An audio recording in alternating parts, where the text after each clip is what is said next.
नमस्कार दोस्तों, आज हम जानेंगे इस वीडियो में कि हमें अपने कर्मों का फल कब मिलता है और हमें किस कर्म की कौन सी सज़ा मिलती है। वीडियो अच्छी लगे तो प्लीज़ लाइक और सब्सक्राइब अवश्य करें।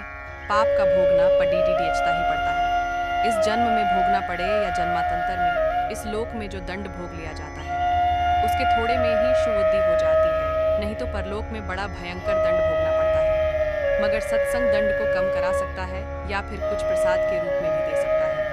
अपने दुखों को हंसम हंसम झेलो या रोकर झेलो, ये हमारे कर्मों का फल तो हमें अवश्य अवश्य ही पड़ेगा। फिर रोकर क्यों झेले? रोने से कष्ट दुगना हो जाता है और हंसते हंसते रहने से आधा हो जाता है। जिस दिन पाप कर्म हो जाए तो अगले दिन उपवास रखो। यह एक उत्तम यह कर्म भूमि है। कर्म तो करना पड़ेगा, कर्म नहीं करोगे तो पाप चढ़ेगा। जैसा कार्य कर्म होगा वैसा ही फल भी भोगना पड़ेगा। फिर दुष्कर्म क्यों करें? प्रत्येक कर्म प्रभु को याद करके करेंगे तभी अच्छे फल ही भोगेंगे।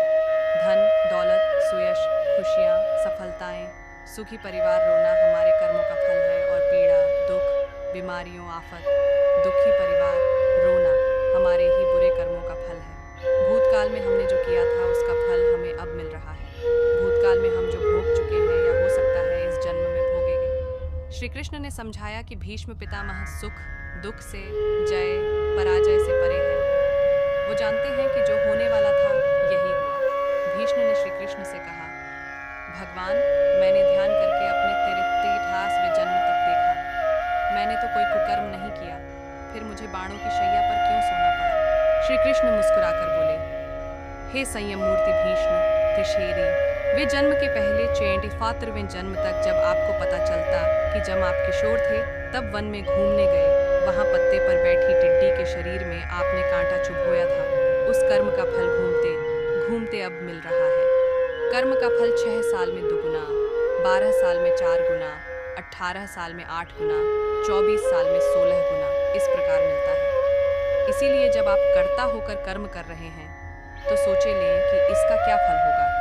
धृतराष्ट्र ने भी श्री कृष्ण से अपने कर्मों का हिसाब किताब पूछा। मैंने ऐसा क्या कर्म किया कि मुझे अपने सी बेटों की मृत्यु का शोक मिला? मैंने अपने 100 जन्मों तक पीछे देखा है कृष्ण, लेकिन ऐसा कोई कर्म मैंने नहीं किया। श्री कृष्ण ने अपने योगबल से धृतराष्ट्र ने देखा कि ये एक राजा थे और वो स्वादिष्ट व्यंजनों में खोए रहते थे। बिना विचार किए जो सामने आ जाता खा लेते। इनाम भी दिया। एक दिन रसोइये ने हसन के 100 बच्चों का मांस बनाकर एक एक करके राजा को खिला दिया। श्री कृष्ण ने कहा, धृतराष्ट्र जी, आप स्वाद में अंधे हो गए, तभी आप इस जन्म में अंधे बने। तुम्हारे पुण्यों के प्रभाव से 100 जन्म तक तो तुम्हें फल नहीं मिला, लेकिन इस जन्म में हंस के 100 बच्चों को खाने का फल तुम्हें मिल गया, तभी तुम्हारे 100 पुत्र मारे गए। सोचो साथ में क्या लाएं और क्या लेकर जाएंगे। मनुष्य को ऐसी कमाई इकट्ठी करनी चाहिए जो इस संसार में भी काम आए और मृत्यु के बाद उसे हम साथ में भी ले जा सके और हमारे ही काम और अगले जन्म में भी हमारे ही काम आ सके।